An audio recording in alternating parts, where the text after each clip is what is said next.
안녕하십니까, 남충만 목사입니다. 오늘도 하나님의 말씀을 통하여 하나님을 경험하는 귀한 시간 되시기를 주님의 이름으로 축복합니다. 오늘 우리에게 주어진 하나님 말씀은 창세기 4장 1절로부터 10절까지의 말씀입니다. 지면이 긴 관계로 4절로부터 6절까지의 말씀만 보겠습니다. 아벨은 자기도 양의 첫 새끼와 그 기름으로 드렸더니 여호와께서 아벨과 그의 제물은 받으셨으나 가인과 그의 제물은 받지 아니하신지라. 가인이 몹시 분하여 안색이 변하니 여호와께서 가인에게 이르시되 내가 분하여 함은 어찌 됨이며 안색이 변함은 어찌 됨이냐. 아멘. 오늘 본문은 가인과 아벨의 이야기입니다. 이는 아주 유명한 성경 속 이야기입니다. 아마도 주일학교 아이들까지도 다 아는 이야기일 것입니다. 우리가 이 이야기들을 접할 때마다 같이 공통적으로 고민되어지는 것은 왜 하나님께서는 가인의 제사를 받지 않으셨을까입니다. 하나님께서 받지 않으신 그 기준과 이유가 성경 속에서는 사실 불명확합니다. 하지만 성경 이곳저곳에서 가인과 아벨의 제사의 그 차이와 기준, 하나님이 왜 아벨의 제사는 받으시고 왜 가인의 제사는 받지 않으셨는지에 대한 이야기들이 조금씩 나오기는 합니다. 그 중에 첫 번째 이유가 믿음입니다.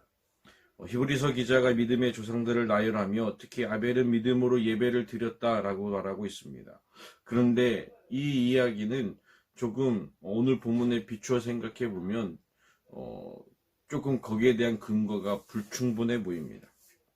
왜냐하면 아벨이 제사를 드릴 때에 무엇을 믿고 의지하며 드렸는지가 나타나 있지 않기 때문에 그렇습니다. 그러니까 가인과 아벨이 태어나서 어떠한 이야기를 듣고 어떠한 삶 가운데에서 하나님 앞에 예배를 드렸는지에 대한 그 사건의 전 이해가 나타나 있지 않기 때문에 그렇습니다.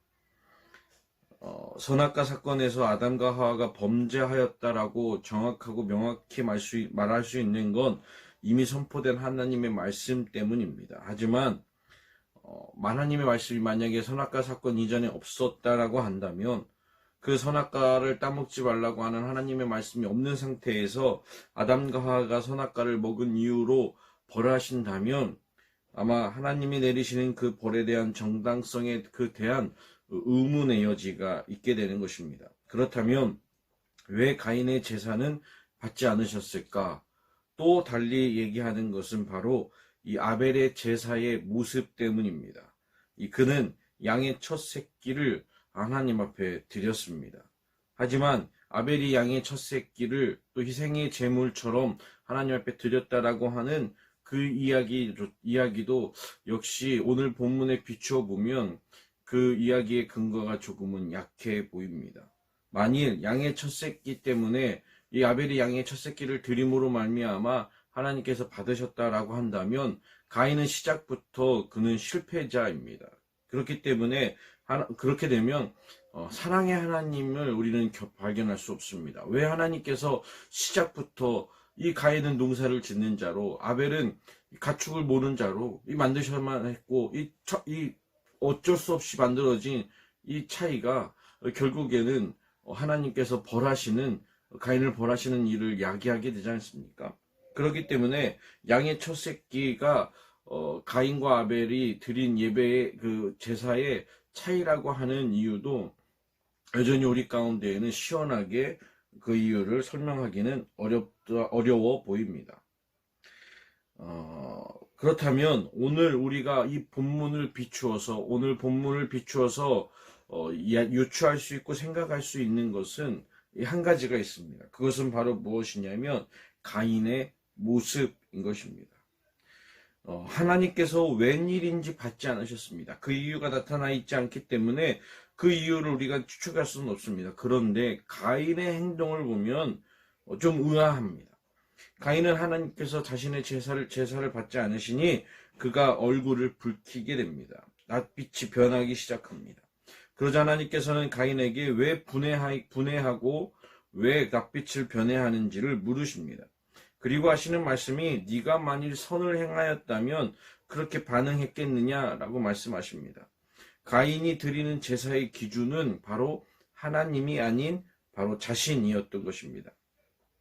자신이 드리는 제사는 반드시 하나님께서 받으실 거라고 하는 자신감을 넘은 교만함이 가인에게 있었기 때문입니다.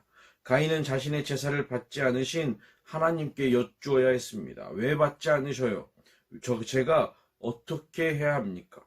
가인은 몹시 분해하고 안색을 변하게 할 것이 아니라 하나님께 물어야만 했습니다.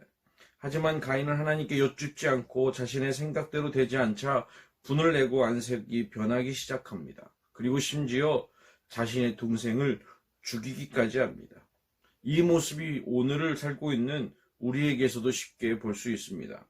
최소 우리가 일주일에 한 번씩 드리는 예배함 속에서도 하나님보다는 우리가 더 기준되어 있습니다. 정말 하나님께서 우리 예배를 받으실까? 이것이 정말 예배일까 하는 물음보다는 단지 반드시 해야 하는 통과 의례처럼 예배를 드리고 있는 모습이 지금 우리의 모습입니다. 예배뿐만 아니라 인생도 마찬가지입니다. 여전히 우리가 기준일 때가 많습니다. 매사 하나님께 여쭙는 것이 아니라 우리의 기준과 가치를 더욱 강하게 내세우는 우리의 모습이 또 우리의 인생의 모습인 것입니다. 말씀을 왜 듣습니까? 하나님의 뜻을 알 수 있기 때문입니다. 왜 기도합니까? 우리의 뜻과 생각을 내려놓고 하나님의 뜻과 생각에 맞추어야 하기 때문에 그렇습니다. 오늘 우리 안에 주어진 말씀 속에 있는 가인의 모습이 아닌 하나님 앞에서 철저히 겸손한 모습으로 나아가야 될 것입니다. 모든 순간 하나님의 말씀에 의지하며 늘 기도하는 마음으로 하나님께서 기뻐하시고 영광 받으시는 일이 무엇인지를 늘 하나님께 묻고 순종하는 우리가 되기를 소망합니다.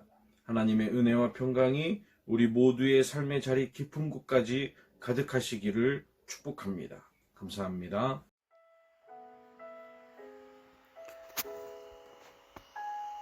주님, 우리 앞에 계셔서 우리가 바른 길을 찾게 하옵소서. 주님, 우리 곁에 계셔서 우리를 팔로 보호해 주옵소서.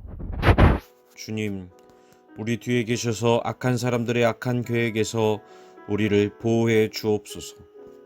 주님, 우리 아래 계셔서 우리가 떨어지면 받아주시고 우리를 사탄의 덫에서 꺼내어 주옵소서. 주님, 우리 안에 계셔서 우리가 슬퍼할 때 우리를 위로해 주옵소서. 주님, 우리 위에 계셔서 늘 우리를 주목해 주옵소서. 예수 그리스도의 이름으로 간절히 기도합니다. 아멘.